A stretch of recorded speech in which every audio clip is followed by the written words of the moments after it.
All right, so today we're going to continue our conversation about price.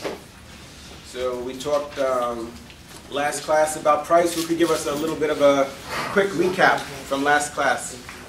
Who could tell us what we talked about? What are some of the key takeaways? We talked about pricing objectives.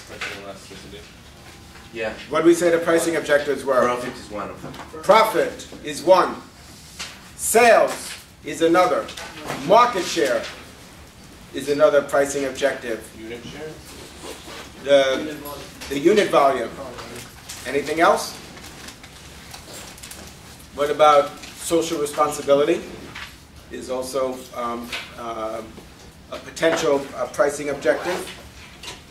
And we talked about price elasticity of demand. We said some markets are elastic, some are inelastic. And today what we're going to talk about is we're going to talk about different approaches to pricing, demand-oriented approaches to pricing. So one example of a demand-oriented pricing approach is skimming. What is it? Skimming means that we start at a high price and then lower the price of our product or service in a planned way over time. It's not a reaction to the introduction of a product by competitors or the competitors increasing their advertising. It's a deliberate strategy. It's a demand-oriented strategy, which is referred to as skimming, which is very common, for example, in technology markets. So, for example, in electronics, skimming is very often used by companies. So a good example would be the VCR. Do you guys know what VCRs are? Yes. Yeah. You do? Really? It's like a tape of movies. So over time, so electronics manufacturers, whether it's Magnavox or Sony, they try to manage the adoption curve model. They try to manage the adoption curve process. And that's why skimming is something that we're interested in terms of a demand-oriented pricing approach, because it's going to impact the rate at which demand for a particular product or service is going to occur. And even more so in elastic markets, in markets that are price sensitive. So what that means is that when you lower the price of the VCR over time, whether it's every 3 months, every 6 months, whatever schedule we set, our expectation is that as the price declines, that more people are going to purchase the product. And the first VCR that I purchased at Macy's. Wow. And the first VCR I purchased, I paid over $1,100 for a VCR. Now, you could buy them $11. for 39 bucks in CVS, Walgreens, Kmart, Target. You could buy a VCR for very little money. The manufacturers lowered the price over time because they wanted to increase the number of people that purchased the VCR. So those who were willing to pay $1,100 or more for the VCR, those we identified as innovators, which is approximately 3% of the market. The model says 2.5%, but it could be 3%, it could be 4%, it could be 5%. The idea is that a very small percentage of the target market are going to be the first to buy and are willing to pay a high price. But then our challenge, remember when we talked about the adoption curve model, which is also referred to as the diffusion of innovation model by Everett Rogers. Everett Rogers created this model, and it's a bell-shaped curve that says that when the product is first introduced, in the introduction stage, there's a small percentage that are willing to buy the product at a very high price. Those are the innovators. But then the question is, well, now that they've purchased the product, how do we get them to either purchase another product, or how do we get the other 98% of the market to purchase the product? And we said that in elastic markets, that means that one of the levers,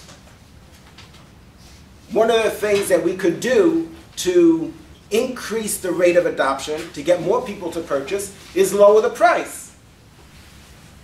Now that's not the only thing, but today we're talking about price. Last time we talked about price as well.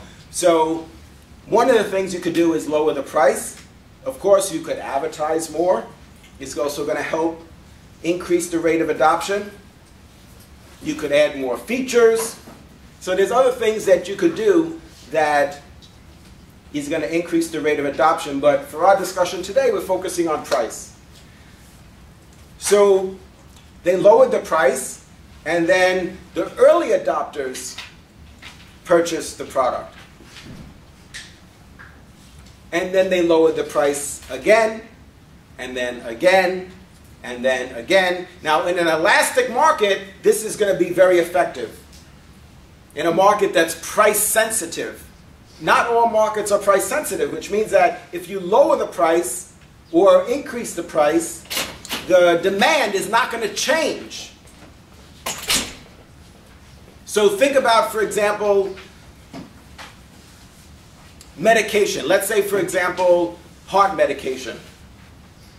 If the price goes down, so what do? Instead of taking 1 pill a day, you take 2 pills a day? Right? The demand is not going to increase, is it? So before you were taking 1 pill a day. Now, because they lowered the price 20%, so now you take 2. No, that would be elastic. It's not price sensitive. Or if they raise the price, what if instead of lowering the price 20%, they increase the price 20%? That's it. I'm not taking heart medication. That's ridiculous. You're still going to take your medication even though the price has gone up. Now, there may be some substitutes. Maybe you might ask the doctor to write a different prescription, a different brand that provides the same functionality but might be less expensive. But in general, I think it's reasonable to say that what I've described is an inelastic market, a market that's not price sensitive. In other words, the price of medication. Now, in some cases, some people, they just can't afford it. So there may be some people who say, you know what, I just can't afford to pay that much for medication. And that's unfortunate. We'd like to think that somehow people are just, they have the money and they'll be able to afford their medication. And their consumption wouldn't decrease.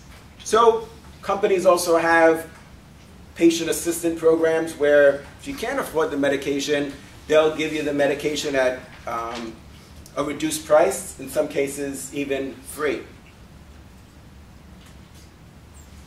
So skimming, we start at a high price and then lower the price over time.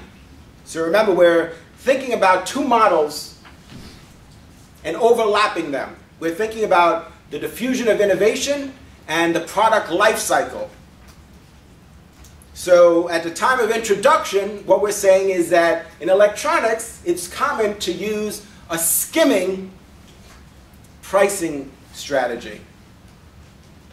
So when we introduce the product, we introduce it at a high price, and then how do we get from introduction to growth? How do we sell more units? Well, we lower the price. And how do we continue to grow? Well, in this case, we'd lower the price again.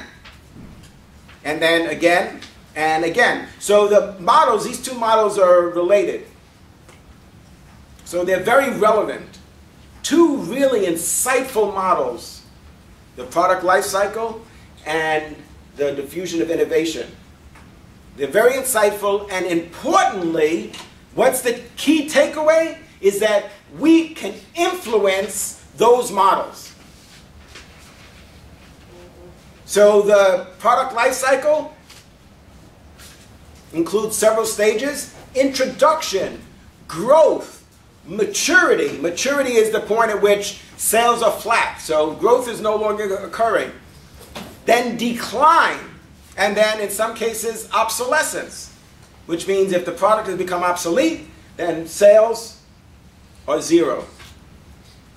Or maybe even when it's close to zero, we might even consider the product to be obsolete. So why is it important for us to understand that? Because what it says is, that model suggests that if we do nothing, that's what's going to happen. So there's a cost of doing nothing. And the length of time, the period, the amount of time for the growth is going to vary from product to product. So it's not like you could say, well, for how long are we going to be in the growth stage of the product life cycle? You can't say it's going to be a month or a year or 5 years or 10 years. It depends on the product, the category. Some products could be in maturity for a very long time. That's not necessarily a bad thing. When you think about market attractiveness, when we go through our portfolio analysis, to say that the category is large, and whether we have a small share of the market or a large share of the market is going to influence our future decisions in terms of how we manage the organization. Does it make sense? So maturity is not necessarily a negative. It just means that the category isn't growing. But if we have 30% of the market, we have a significant business is large, hopefully it's profitable. The Bcg model looks at what? What are the two dimensions that we look at in the Boston Consulting Group model? Growth and market share. So the growth of the industry and the market share. So that's why I'm mentioning maturity, because that would mean that growth is low or virtually non-existent. Because it doesn't mean when we say that a category is mature that there's not any growth.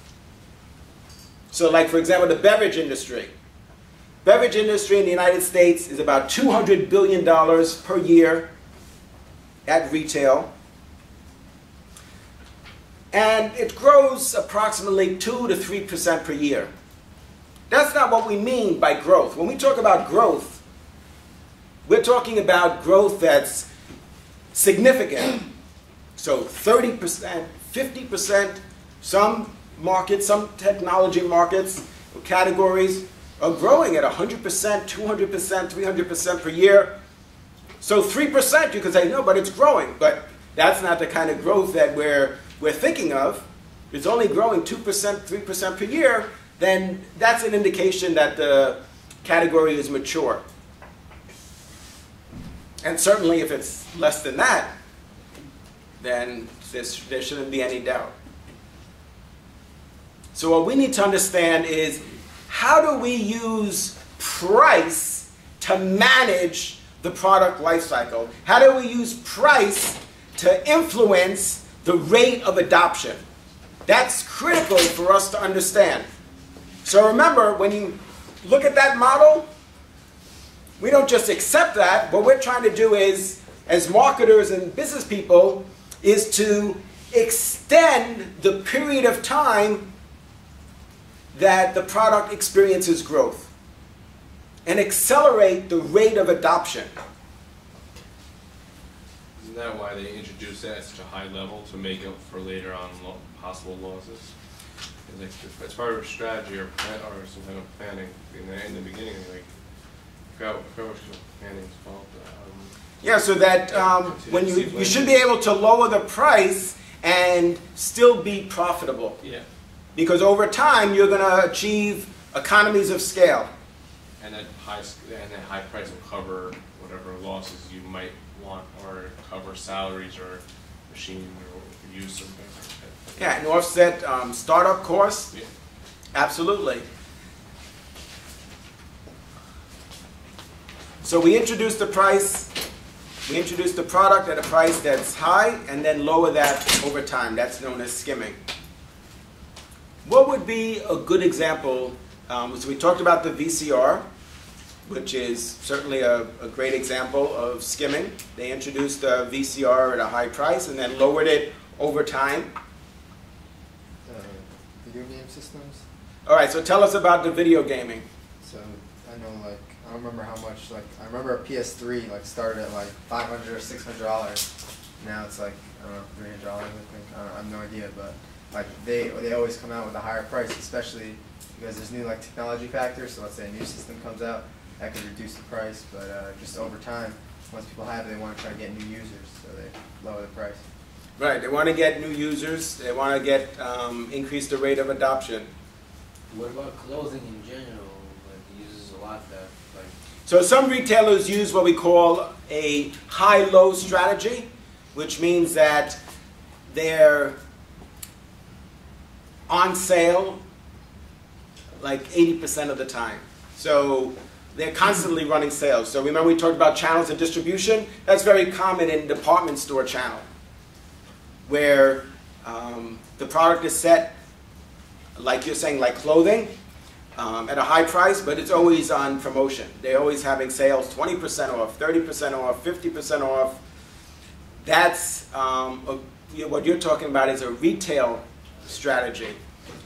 That's something that retailers use. What I'm talking about here is a skimming strategy used by the manufacturer of the product. Some retailers use a strategy known as EDLP, which is everyday low price, like Walmart. Walmart's strategy is EDLP, which is that they don't run sales usually. They don't heavily promote their products in terms of selling the product at a reduced price. Their positioning, if you will, their pricing strategy is such that they want us to believe that their products are on sale all the time, so to speak, that it's the everyday low price, that their prices are always low, so they don't run sales. What about software? Like, it's very expensive in the beginning, but once something new comes out or something like that, it loses its price completely. Well, we have to understand who is it that is implementing the strategy. Like, for example,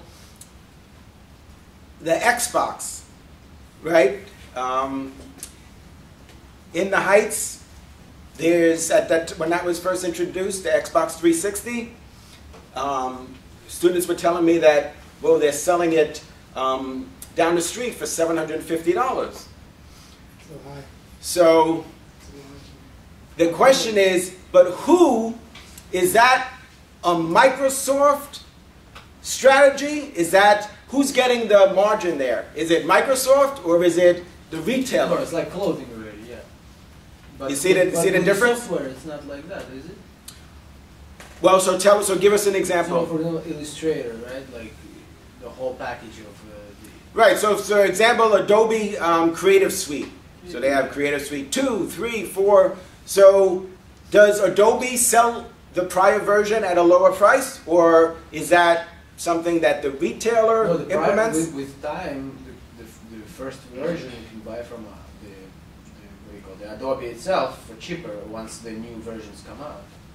So is it skimming also? Because first right now the last version right now costs like almost 2,000 or something like that. So it's like, but the previous one also cost like that, but now it's like 400. So Right. it seems like it's skimming. Right, so what do you think about that? Well, what's happening there? Is that an example of skimming, or is it a different product? Are we just selling different products at different price points. So basically, is it a line extension? So we had a product that was at $2,000. Now we replaced that and we're selling a different product. Of course, it's the Adobe Creative Suite, but different features now. We're selling that at $2,000, the CS5, Creative Suite 5, and then the one, like you're saying, Creative Suite 4, Creative Suite 3, is at different price points. So is it a line extension? Are we extending from CS2, extending now to CS3, to CS4, to CS5? So are we actually lowering the price, or are we actually increasing the price? What do you think? I mean, like, if it's line, then yes, we're increasing the price if we're looking at it as a line extension. But in terms of service, like VCR, for example, like, right, it's outdated by like DVDs, right? So like, I mean, in terms of service, it's the same thing. Now this software is outdated by newer software, except that it's a one owner, and there it's like two different completely technologies. So if that's the definition, then I guess that was the line extension, and this one would be the skimming. Yeah, so it depends on how you're going to define the product. Right. If we define in terms of services, then both can be skimming. In terms of services, like what kind of service they do, like that they both. Yeah, the different features. Yeah. Right. So what do you think about that, where a product becomes obsolete? You replace it with. Now, is that an example of incremental sales or cannibalization? Remember we talked about that? We talked about incrementality versus cannibalization. Yeah. So what is that, what Alexi is sharing with us? Are we having incremental sales when we introduce Creative Suite 2, Creative Suite 3, Creative Suite 4? What do you think? Probably not. We're cannibalizing that product. Yeah, we're cannibalizing the sales of the prior version. And that continues innovation. Yeah, exactly. So, yeah. It's the same Yeah. good thing. Yeah, so it's, I think it's a good thing. It's an example of continuous innovation. And we'd like to think that that's going to result in some incremental sales, but most of the sales we're replacing. We're cannibalizing our old sales. If you make the old one cheaper, then you're cannibalizing from your new sales, right? Because then people are going to say, I may as well buy the old one for a cheaper price. Right, and that's what we're seeing also, what we saw with the iPhone. What happened when they introduced the iPhone? So very shortly after it was introduced, like within a month or so, when the iPhone came out, it was $600, and then only several weeks later, like maybe 6 weeks later, they lowered it. They lowered the price to what? $400. And what do you think about that situation? Is that an example of Skimming, yeah. Skimming. For sure. Yeah. right? So the product is the same, right? So I think that's what we're, the reason I mention that, see, is what I'm trying to clarify what your point is it the same product, or is it a different product that, that we're selling in the marketplace? See, in that case, it was basically the same product, but they understood that as it approached the holiday season, they knew that they weren't reaching their target, and also, so there's things that happen behind the scenes at Apple that we're not privy to. So there's a number, we have to make some assumptions. One is that they weren't going to achieve their unit volume sales, and so they lowered the price. The other thing that could have happened is that because there was a delay in the launch, that they had already decided, like we were suggesting, that they were going to lower the price at that particular point for the holiday season. But because of the delayed launch, it turned out that it was a change in price within 4 to 6 weeks after they had introduced the product. Originally, that's not what they had expected. They would have introduced the product when they had originally planned. Then there would have been enough of a cushion, if you will, between the time that it was introduced and the time that they lowered the price. But certainly, I think that's a good example also of skimming, where they introduced the product at a high price and then lowered the price of the iPhone, and then how much is the iPhone selling for now? With a contract, Model? You can get one for Yeah. The first model? Probably. 200, right? Probably can get cheaper. 216. Oh, Yeah, okay. for the 16 gig. That's because the phone company takes some of the, like, they'll pay for some of it, so it's not really that price. Right, absolutely. That's an excellent point, Zach. You see, what's happening is that the service provider wants to get us to purchase their wireless communication service. So what they're willing to do is, Subsidize. yeah, they're subsidizing the cost of the product. In some cases, you could get phones or any number of phones for free even. But this phone is obviously so expensive that they incur part of the cost and the customer pays part of the cost. And they do that as an incentive to get you to take the service. So the price at the Apple Store is different than the price at, let's say, like at AT&T. If you go in there to buy a store, because if you go in there to buy a phone in their store, because what they want to do is have you sign a 2-year contract. If you sign a 2-year service contract, then they'll give you the phone at a very reduced price. But there's other strategies. The company has a decision to make as to whether or not they're going to use a skimming strategy, or maybe they might use what we call a penetration pricing demand-oriented approach, which is that you introduce the product at a low price. So you introduce the product at a low price, so right out of the gate, you're trying to sell as many units as possible, as quickly as possible. But sometimes where students are a little unclear is they try to draw an analogy between skimming and penetration, and they say, they write on exams, skimming is you introduce at a high price and then lower the price, and then they say penetration pricing is just the opposite. You introduce at a low price and then increase it over time. No. In fact, in many cases it's like almost impossible to do that. To introduce it at a low price and then you tell them, what, just kidding, now it's double. It's very difficult to raise the price after you've already established a price point in the market. And that's why promotions, when we try to promote products, and let's say, like for orange juice, it's very common that orange juice is promoted at 2 half gallons for $5. So 2 for $5. But a half a gallon of Tropicana orange juice is not $2.50. But people expect, because it's promoted so heavily at that price, that really that becomes the price in people's mind. And so very often people are reluctant to buy it at the regular price, which is basically $4 for a half gallon. And what do they do when it's on sale? So they buy more.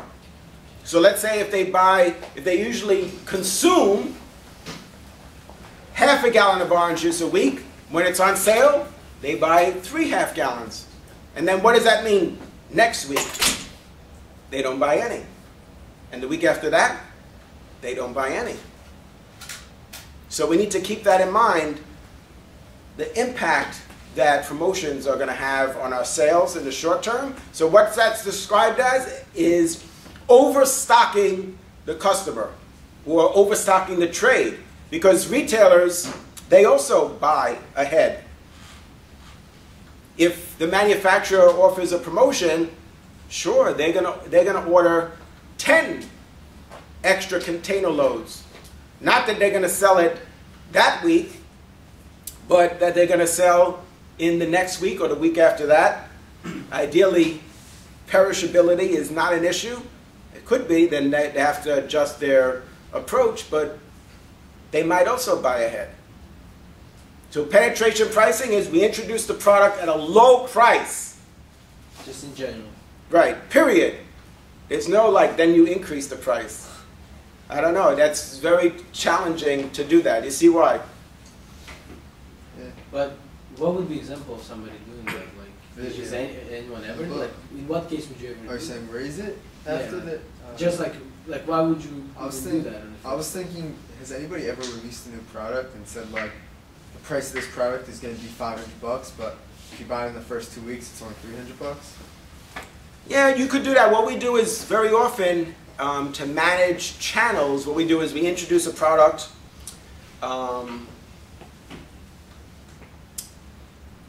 Yeah, it's unusual to do that because people are not going to want to pay a high price. Once they've already purchased the product at a low price, they're not going to want to pay a higher price anymore. We've already established the perceived value in the market. So the thing is we need to keep in mind though is that the number of units that we're going to sell if we implement a penetration pricing strategy is going to be very significant. So we're trying to sell a lot of units in a very short period of time at a very low price. So that creates a challenge for us. The challenge is we have to have the production capability. So if we sell the product at $1,100, then let's say we have a demand for 10 million. But if instead of at $1,100, we're selling the product for $39, now we have an annual demand of 250 million. So we have to ask ourselves, and this is also something that we consider when we deploy a skimming approach to pricing, are we going to be able to meet demand? So if we introduce the product at $39, are we going to be able to produce 250 million units to meet demand? Now, that's a problem because the assumption is that we are going to have that demand. In other words, we're making an assumption that people are going to buy it at $39. So we're going to build capacity to produce 250 million units. But are we managing our risk effectively? Because what happens if they don't come? What happens if we built capacity to produce 250 million of this product and the competitor introduces a product that leapfrogs us at the same time? So in other words, they have an advanced technology, technology that's more sophisticated than our product. Now we have the ability, you got a big problem. So we have to think about that because we have to be able to produce the amount of units that are going to be demanded, and that means that we have to create the production capability, which means we might be investing billions of dollars in manufacturing equipment and a manufacturing facility. Obviously, a manufacturing facility that's going to be quite huge to produce so many units. But if we have a skimming strategy, then we know, well, yeah, there's some advantages and disadvantages to that strategy, but maybe at that price, we're only going to sell like 3%. And so it gives us a way to test the market, right? There's other ways to implement a test market as part of our research approach, but we get a sense as to the demand, and we could create category need over time. Because even with a penetration pricing strategy, that doesn't mean that we have immediate category need. Does that mean that everybody is still going to see a need for that product? Because remember, part of the diffusion of innovation deals with not just price. It's not just price. Price, we said, is certainly one way for us to impact the diffusion of innovation model, the adoption curve model. But remember, those different segments in the market, the innovators, the early adopters, the early majority, the late majority, those are also lifestyles. So just because you lower the price, that doesn't mean, or you start at a low price, that doesn't mean that people are automatically going to buy MP3 players. There needs to be category need. We need to create that primary demand. So it's complex. This is a very complex situation. Lowering the price or starting at a low price doesn't just solve our problem. We still need to create primary demand. We still need to create category need. So we've got to integrate these approaches and take into account how they're going to influence the demand for the product.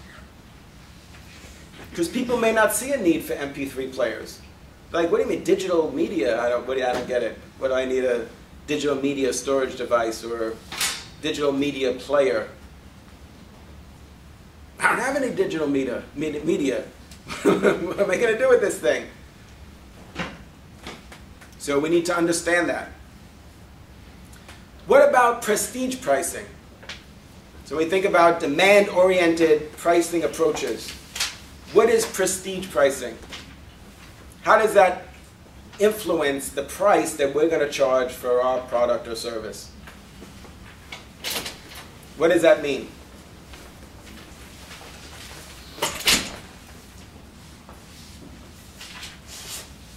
Yeah, Alexei.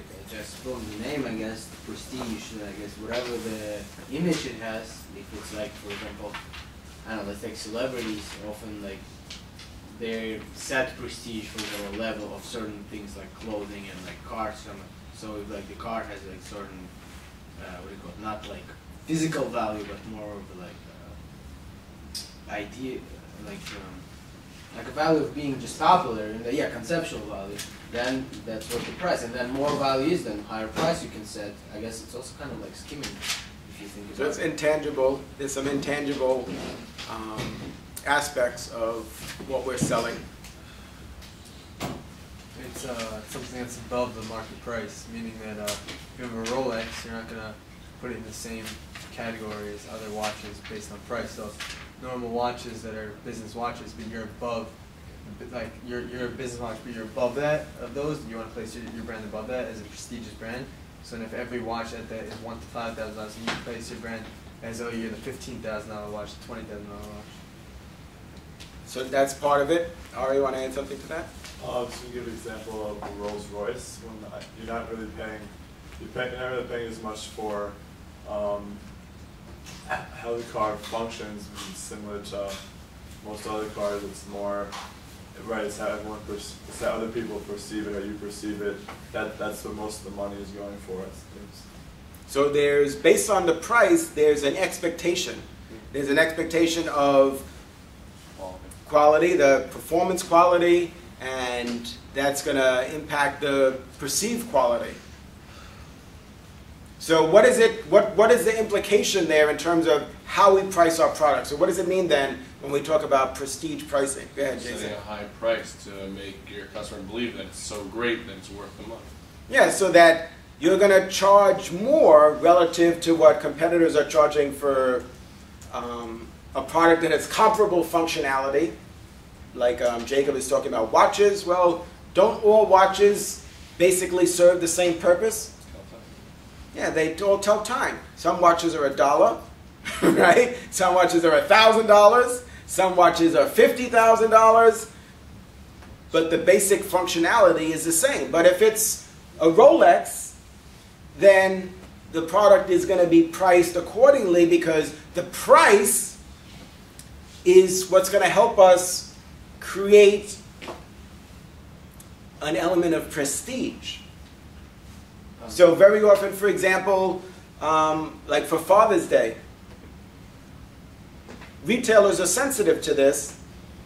And so for Father's Day, you think, oh, they're going to sell, let's say like he's talking about clothing. You think, oh, they're going to sell clothing very cheaply, like sweaters and ties, We're going to buy your father a sweater for $10.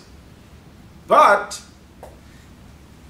they understand this idea of prestige pricing. And so what they do is, instead of selling sweaters for $10, they very often, what some retailers will do, is they'll try to sell sweaters for $50. Why is that? Based on what we just discussed. Why is that an example of prestige pricing? Because Yeah. at this point, sweaters gain much more prestige because Yeah, that's what you would give your father, for example. right, so the perceived value is going to be higher.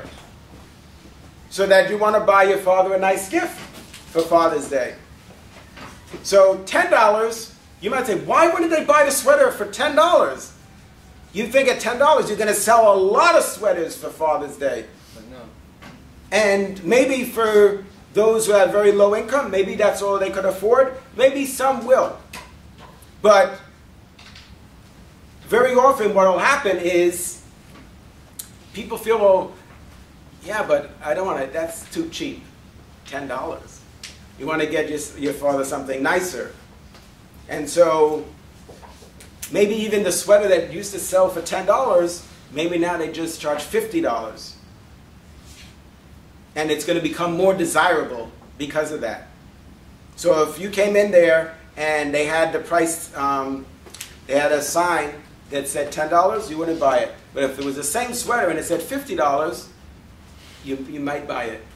Because of this element of prestige. Because, like we were saying, the price helps deliver this intangible, conceptual element, which is prestige. So if it's at a higher price, like Jason is saying, then the perception, the perceived value is higher, the perceived quality, level of quality is also higher. One question.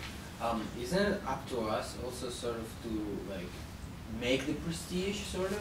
Like, should we think about it maybe before putting the price? Like, well, as marketers, absolutely. So we have to determine what associations are we going to make with our brand and our product to deliver prestige. So how do we position ourselves as a high-end, luxury, prestigious product in a given category? Well, part of that is impacted by price.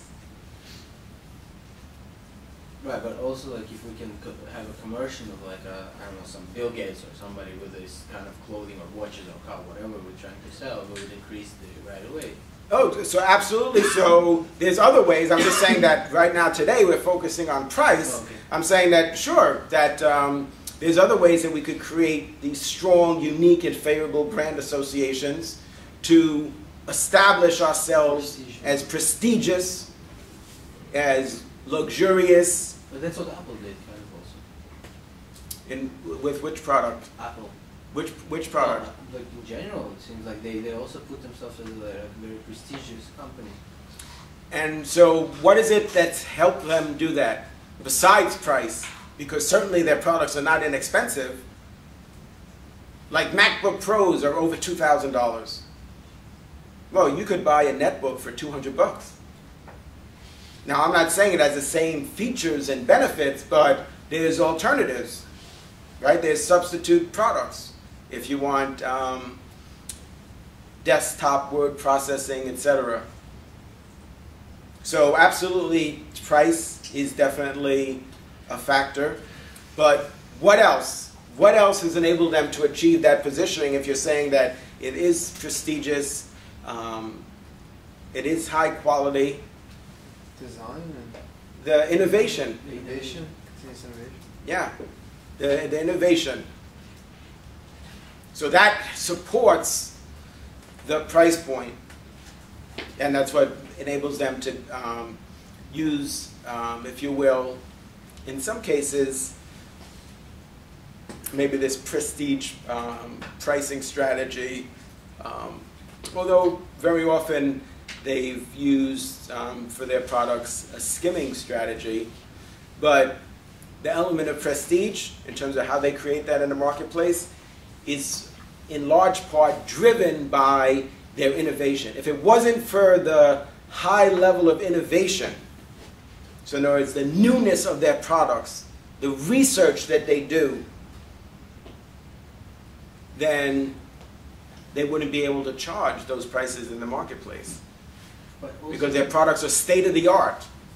right, but it's just like the state of the art in terms of also the way they design and the way they made it. Like that, you can always like tell which computer is a Mac. You know, you can never confuse it with anything. They like making themselves like they add their brand personality like a little bit because they're like so deep, like a whole race of computers. You know, you could say like in certain sense. Well, the brand is, we said, what makes one product unique from another. So all the watches tell time, and basically all laptops provide the same basic functionality. Doesn't mean that some don't have more advanced features, but they have the same basic function.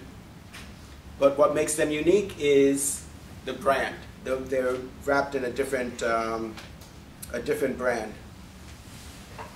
So I want to switch gears and talk about, because we talked about a few examples of demand-oriented approaches, and I want to talk about cost-oriented approaches. So what's the difference? Why do we classify these approaches that way? Because we talked about skimming, penetration pricing, prestige pricing. Those are demand-oriented approaches to pricing. And cost-oriented approaches are, for example, cost-plus pricing. So what's the difference? Why do we make a distinction between cost-plus pricing and penetration pricing? Why do we classify those as different? What do you think? How is the focus different?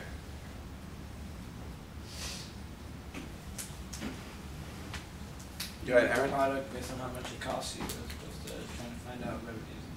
Yeah, so when we talk about cost-oriented, that means that we're going to determine the price based on our cost. Versus when we talk about demand-oriented, of course we need to look at our cost, we need to know what it costs us, but we're focused more on what the demand will be at a particular price. And that's going to determine whether or not we're going to have a penetration pricing strategy where we introduce the product at $39 and try and sell 250 million units, or we're going to introduce the product at $1,100. So cost plus pricing, for example, is very common in retail pharmacy. So it could be, cost plus pricing could be a fixed dollar amount. So for example, in retail pharmacy, let me share with you how they implement cost plus pricing. So the store purchases the medication at a certain price. So let's say they purchase the allergy medication, a month's supply of the allergy medication, for $150. And then what they do is they add a fixed amount to that to determine the price. So if they purchase it for $150, so if they got it wholesale at $150, then an example of cost plus pricing, which is where most pharmacies, this is an industry norm, so this is the insight I'm giving you about retail pharmacies based on my experience, usually will add $5, $10, sometimes $15 to the cost of the medication. So if it costs them $150 for that month's supply of medication, then they'll sell it to you, us, the customer, for $155.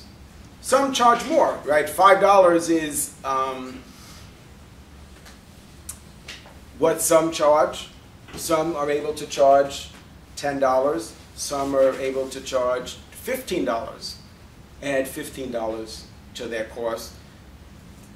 And we said in some cases, they might have a different strategy, which is a strategy, a pricing strategy based on social responsibility, where they might sell the medication at a very low price. So it's not their pricing is not based on profits. It's something else. It's not always about profit. Sometimes it's about doing the right thing, about helping people that are in need. Yeah, Isaac. Is that just like a markup rate, like each item they'll mark up?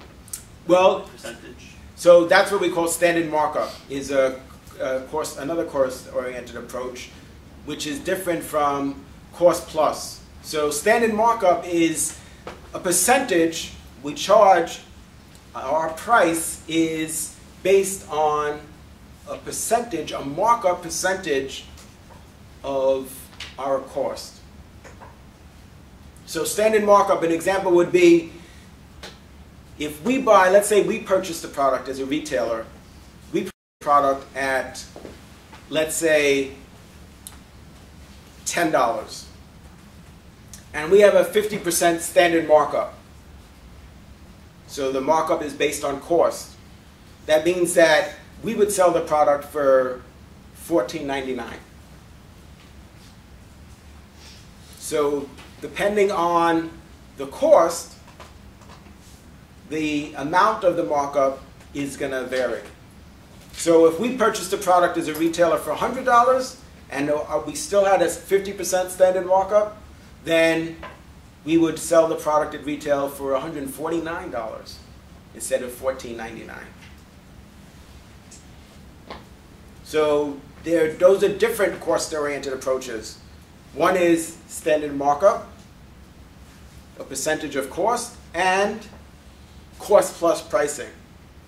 You see the difference? So who could tell us what cost plus pricing is, based on what we just discussed?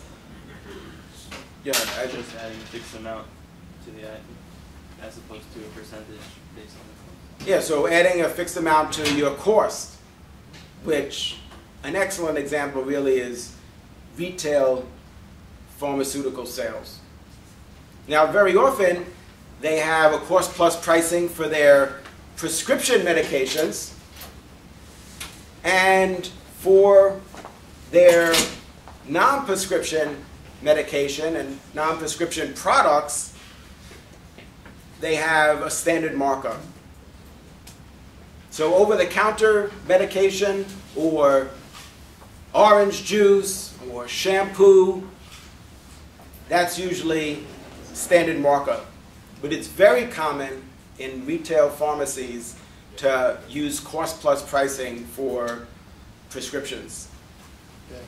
How do both of these play out when a manufacturer wants to sell a product for a certain price in like a bunch of stores? So like if there's a set price that, like, let's say for the game systems we're using, so let's say for the Xbox, if they say it should be sold at $400, and so how do both these things work? Like how does that work for standard markup and cost plus pricing in terms of that? So as a manufacturer, then we need to understand what are the margin requirements. There's margin requirements for any category. In some cases, it's 10%. In some cases, it's 30%. Sometimes it's 50%. In some cases, it's 100%. So we need to price the product at a level where the retailer, for example, can purchase the product at that price and then be able to achieve the standard markup. Now, manufacturers have an MSRP price, which is the manufacturer's suggested retail price, which I think is what you're alluding to, is that we think that you should sell it at $500. Or we think you should sell it at $50. Whatever it is, whatever the price is, the manufacturer makes a suggestion, and manufacturers will also have what's called MAP pricing. MAP pricing is minimum advertised price. So if you have a product that's very popular, what's going to happen is very often retailers want to promote that product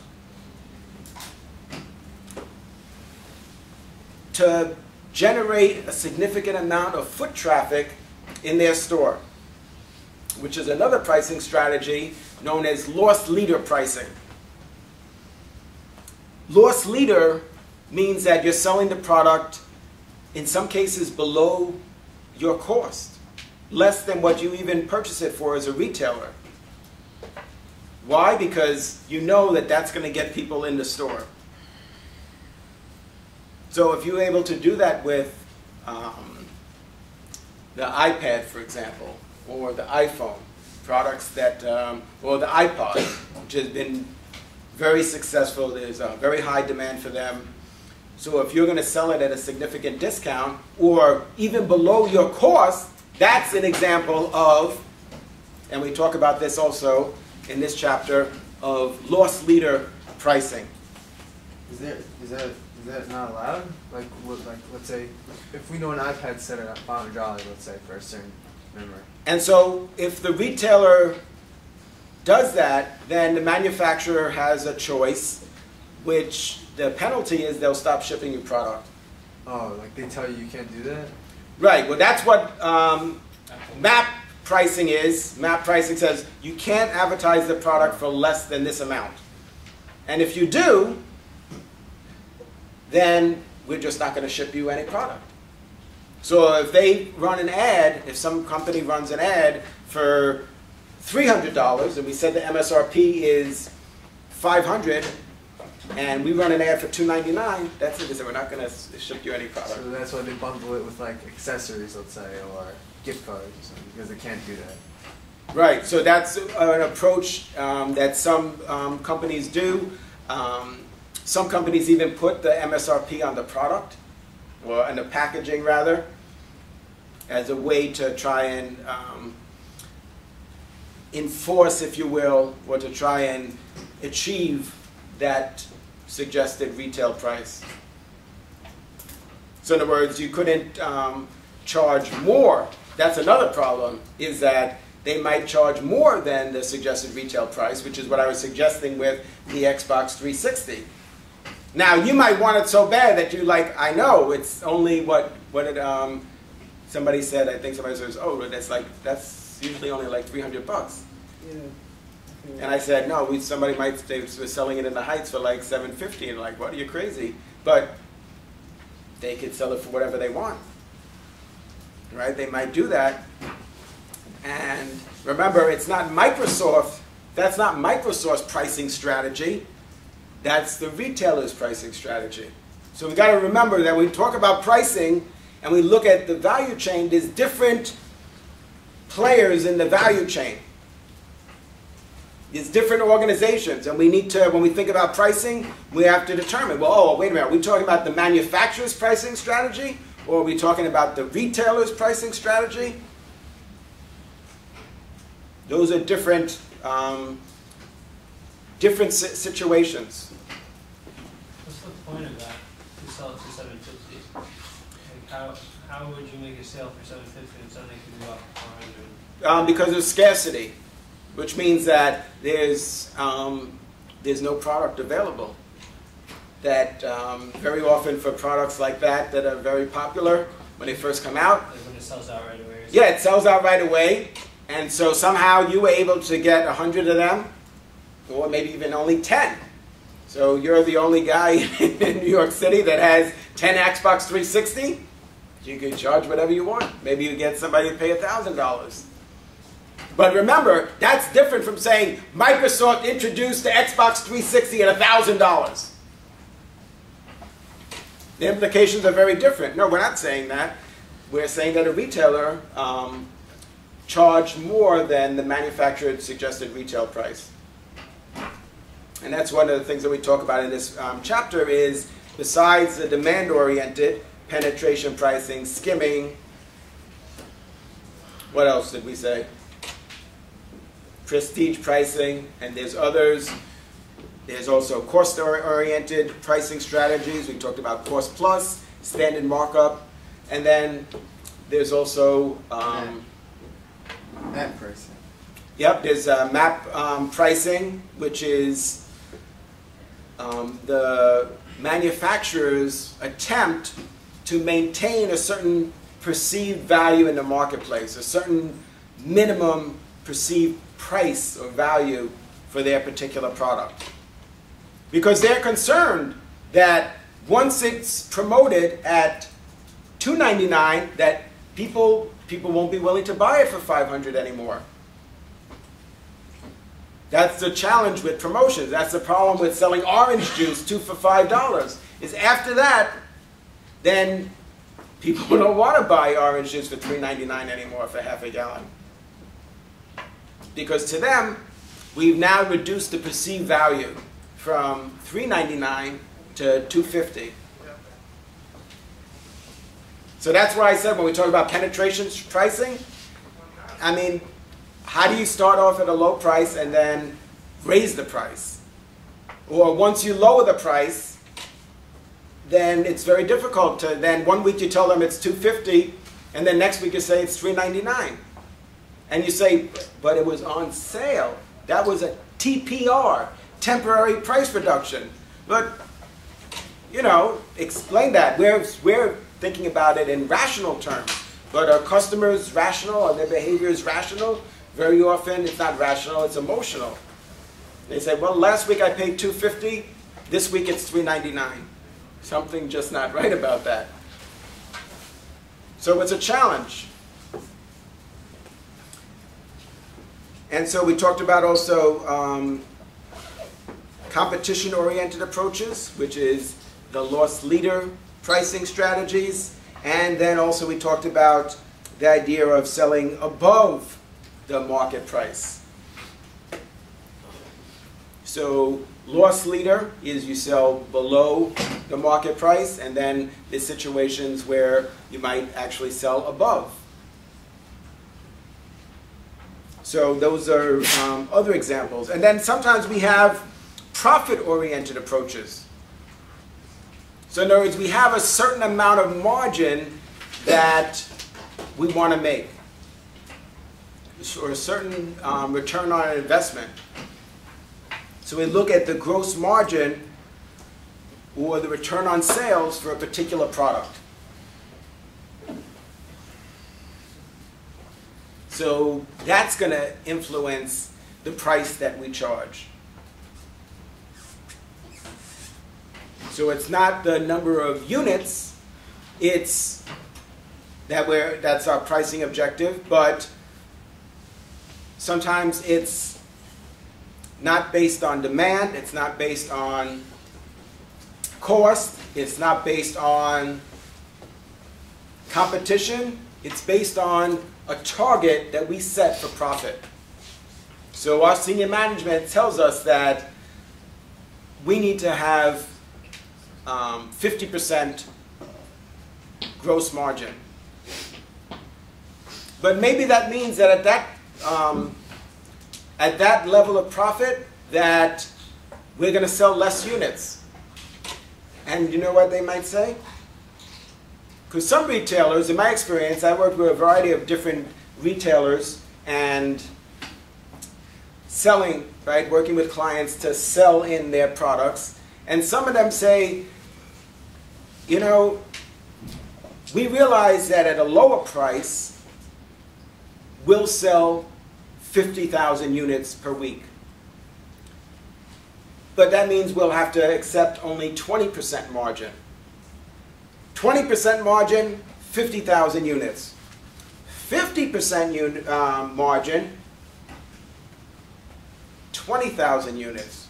Now you guys we could all decide for ourselves what we think is better, but what I'm telling you is that at some retailers, for example, they say, you know what, you might think we're crazy, we'd rather sell 20,000 units and make 50% margin than sell 50,000 units and make 20% margin. So sometimes the pricing strategy is based on a certain level of profit that we want to achieve. So a certain percentage. Now, how would we counter that? If we're trying to sell into their store, how would we counter that and try and encourage them to take only a 20% markup on the product instead of 50%? How would we get them to sell the product at, instead of $149, let's say $119? What would be our logic? What would be our rationale? More people would buy it, so they'd have more of a customer base, a higher share of the market. So they possibly, they'd sell more units, more foot traffic in their store, and also They'd sell more units as opposed to selling $250 ones or $320 ones to make more money. But sometimes, for example, retailers, their objective is not to maximize the number of units. That's what I'm sharing with you in terms of pricing approaches. Sometimes the pricing approach is focused on profit. And they're willing to say, I'd rather sell 20,000 units instead of 50,000 units and be more profitable. But that's just looking at the margin percent. Well, you got 3 more hours, right? That's just looking at the margin percent. But what we would argue, what we would suggest is that, yes, you would be at 50% margin. But what we would argue is, but your total profit, because if you're selling 50,000 units instead of 20,000 units, that your total profit would be more. That you can't take percentages to the bank, only dollars. So what is it? Who has a calculator? Let's see if I pick some numbers that are appropriate. How much is 50,000 times 150? Somebody, anybody. 50,000 times 150. Right. 750,000.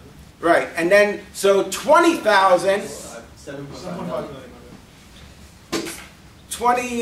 20,000 times 120. 2.4 million.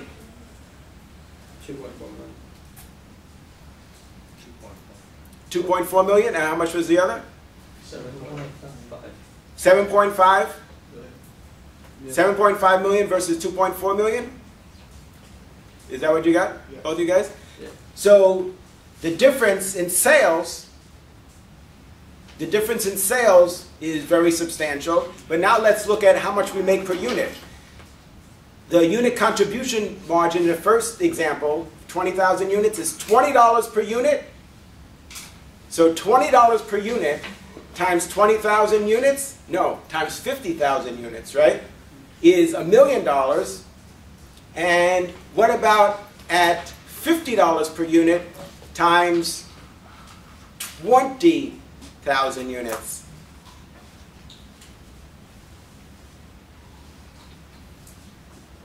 You guys can't do the math in your head? It's also $1 million, right? So what does that tell us? That tells us, based on our assumptions, right? Because they might say, well, how do I know it's going to be 50,000? So, but what we're saying is that the amount of profit, the number of units is less, but the total amount of profit is the same in this case. The total amount of profit is $1 million. So whether we sell 20,000 units at $150 or 50,000 units at $120, we would argue you're still making $1 million. Your profit, your gross margin on that product at retail is still $1 million. So it depends how you want to make it.